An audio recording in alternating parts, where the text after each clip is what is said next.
आप सभी का बहुत धन्यवाद जो आप आज यहां इस प्रेस वार्ता में मौजूद हैं।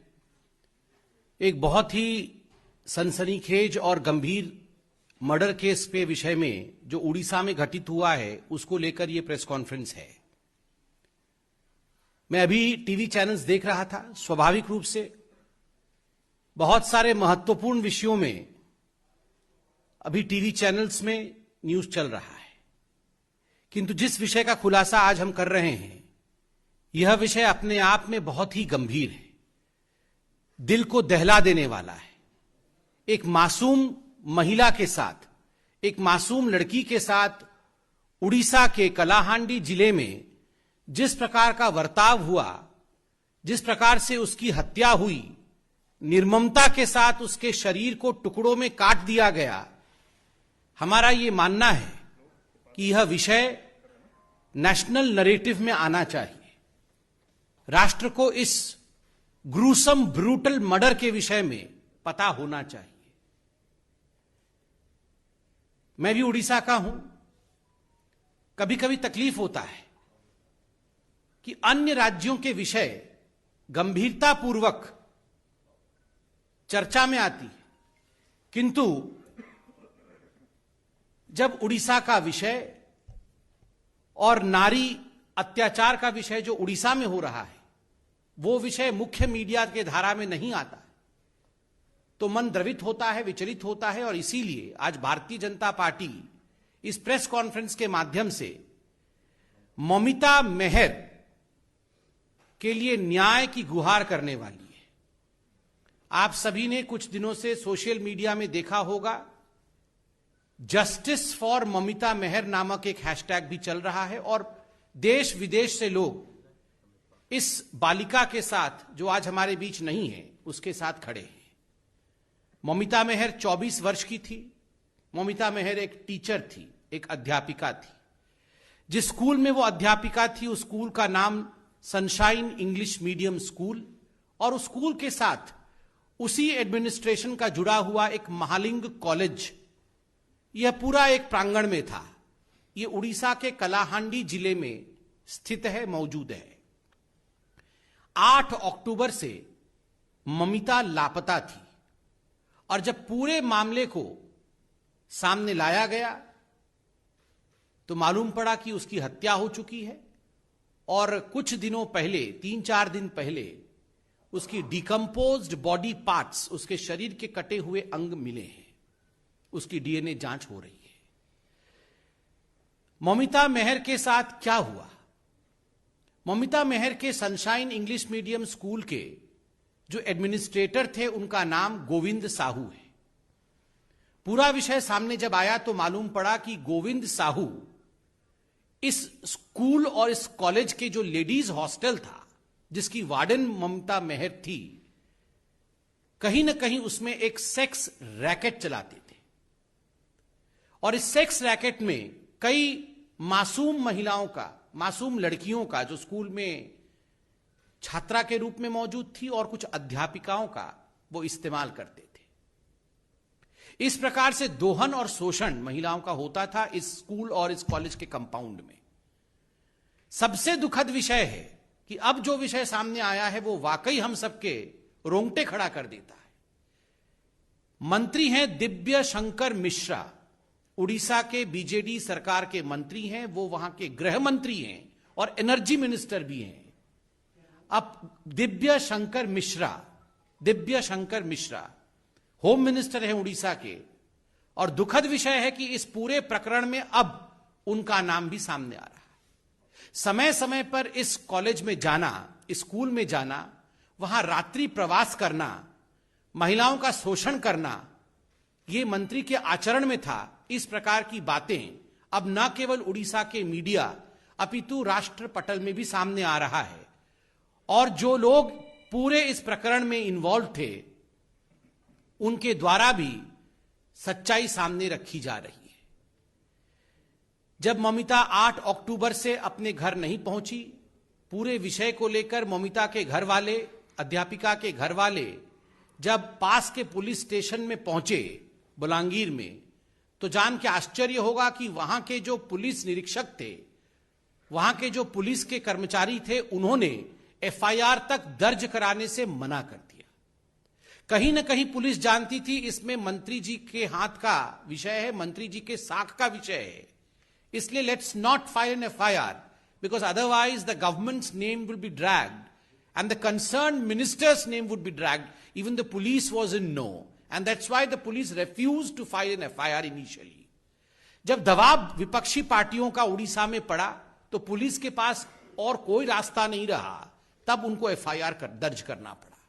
आश्चर्य का विषय देखिए, एफआईआर दर्ज होने के पश्चात गोविंद साहू को गिरफ्तार किया गया और जब पुलिस स्टेशन टिटलागढ़ में लाया गया तो कुछ मिनटों के प्रश्न उत्तर इंट्रोगेशन के पश्चात बिजली चली जाती है। अचानक बिजली चली जाती है क्योंकि एनर्जी मिनिस्टर है दिव्य शंकर जी।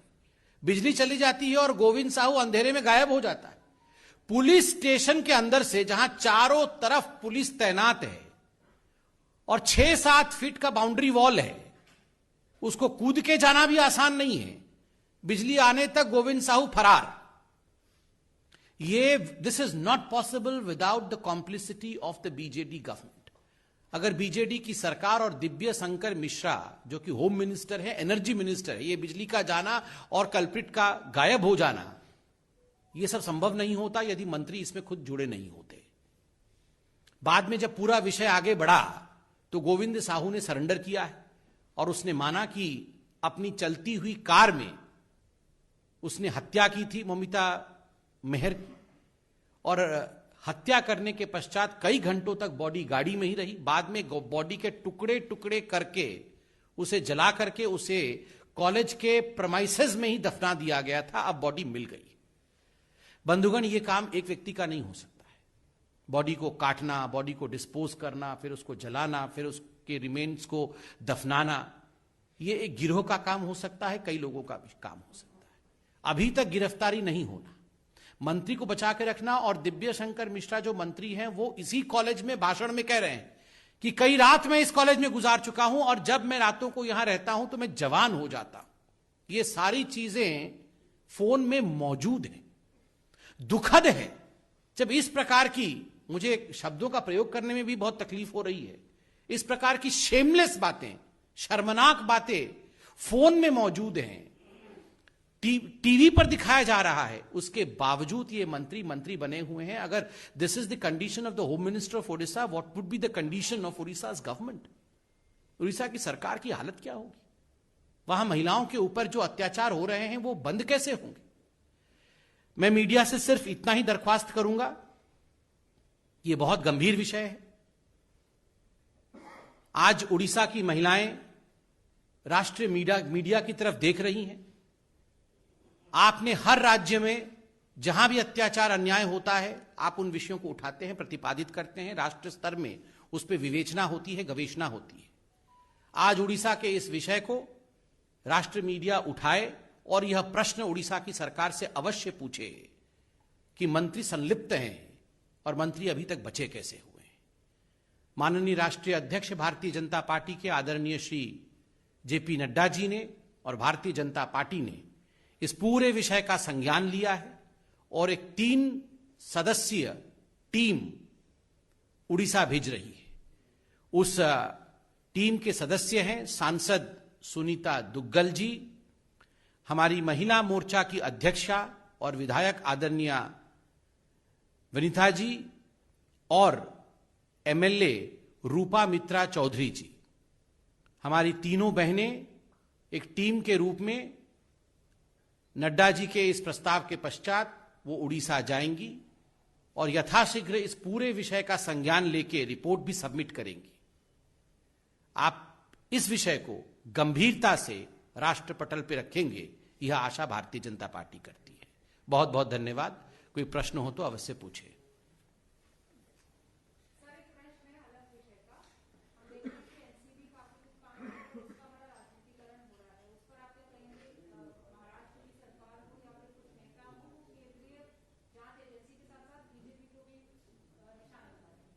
मैं इस पे बहुत सोच समझकर नो कमेंट्स ही कहूंगा। पूरा विषय अभी कोर्ट में चल रहा है स्वाभाविक रूप से जो विषय कोर्ट में हो उस पर राजनीति नहीं होनी चाहिए। No comments from the side of Bharatiya Janata party.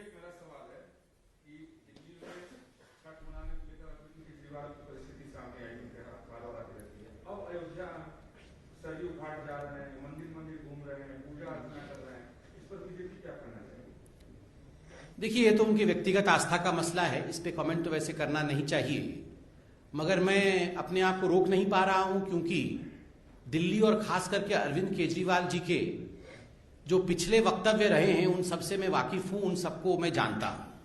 यह अच्छी बात है कि भगवान श्री राम के लिए अरविंद केजरीवाल जी के हृदय में पुनः आस्था जग गई है, क्योंकि हमने पहले ही देखा था भगवान राम के लिए उनके मन में कोई स्थान नहीं था, और खास करके अयोध्या में मंदिर को लेकर अरविंद केजरीवाल जी के किस प्रकार के विचार थे यह भी हमने देखा है।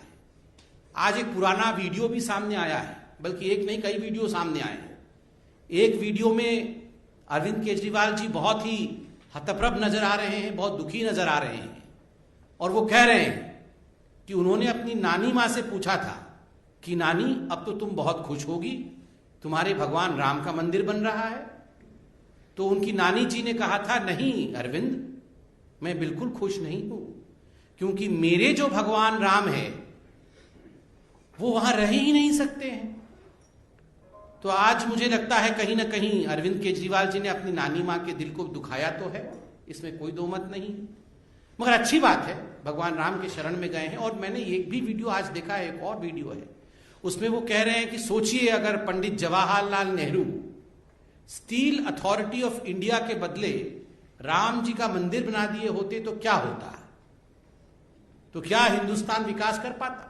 और वो कह रहे हैं कि मंदिर बनाना कोई विकास की बात नहीं। तो कहीं ना कहीं पहले जो वो हमारी भावनाओं के साथ खिलवाड़ करते थे, आज जाके प्रभु श्री राम के चरणों में आरती कर रहे हैं, इससे अच्छी बात क्या हो सकती है। मेरा एक सवाल है आपसे, लालू प्रसाद यादव 90 के बाद बिहार गए हैं, वो हमलावर हैं, आप वो कह रहे हैं कि बढ़ती महंगाई पर सरकार की चिंता नहीं है। कोई बात नहीं, मैंने तो कल टीवी देखा था तो लालू जी तो कांग्रेस के ऊपर हमला करते, वो तो बोल रहे थे कांग्रेस के साथ चुनाव नहीं लड़ना है, कांग्रेस सब कुछ खराब कर रही है। कांग्रेस का कहना है कि बिहार में बीजेपी का बी टीम है लालू प्रसाद यादव। ये कांग्रेस के पास और कुछ शब्द नहीं होता है तो उसके पास एक ही शब्द है, बी टीम।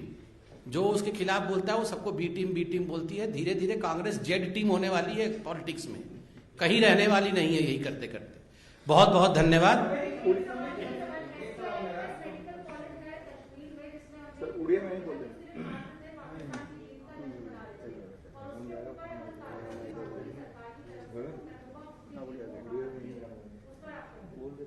आप भी पूछ लीजिए एक साथ।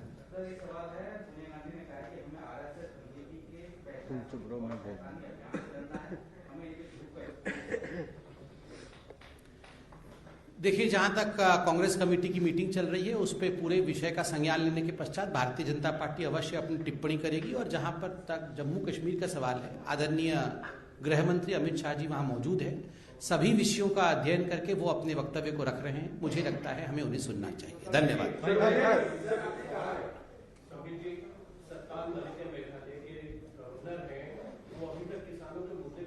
गवर्नर्स पे ये we can not comment on governors and राष्ट्रपति, हम नहीं कमेंट कर सकते।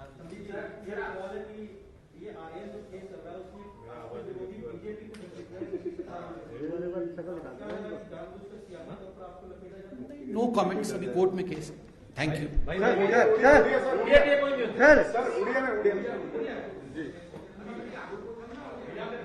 वो को ओडिया कौन भाई पचारନ୍ତୁ। ତିନି ଜଣିଆ ଯୋଉ ଟିମ୍ ଓଡ଼ିଶା ଯିବେ, ପୂର୍ବରୁ ବିଜେପି ଅନେକ ଥର ଷ୍ଟ୍ରାଇକ୍ କରିଛି କିନ୍ତୁ ତାର ରେଜଲ୍ଟ କିଛି ମିଳିନି। ଅନେକ ଥର ଆପଣ ଅନେକ କେସରେ ରାଜରାସ୍ତା ବୁଲେଇଛନ୍ତି, ସେ ପିଓ କେସ୍ ହଉ, ପରୀ କେସ୍ ହଉ, ବର୍ତ୍ତମାନ ପୁଣି ଥରେ ଆପଣ ରାଜରାସ୍ତା ବୁଲଉଛନ୍ତି, କଣ ମାନେ ଆପଣ ଭାବୁଛନ୍ତି ରେଜଲ୍ଟ? ଦେଖନ୍ତୁ, ମମିତା ମେହେରର ହତ୍ୟାକାଣ୍ଡ ଯାହା ଓଡ଼ିଶାରେ ଘଟିତ ହେଇଛି ତାହା ଗୋଟେ ବହୁତ ହି ହୃଦୟ ବିଦାରକ କେସ୍। समस्त भारतवर्ष झंकृत होगी रही जाइए, समस्त भारतवर्ष आश्चर्यचकित होगी ए पूरा विषय को देखुची।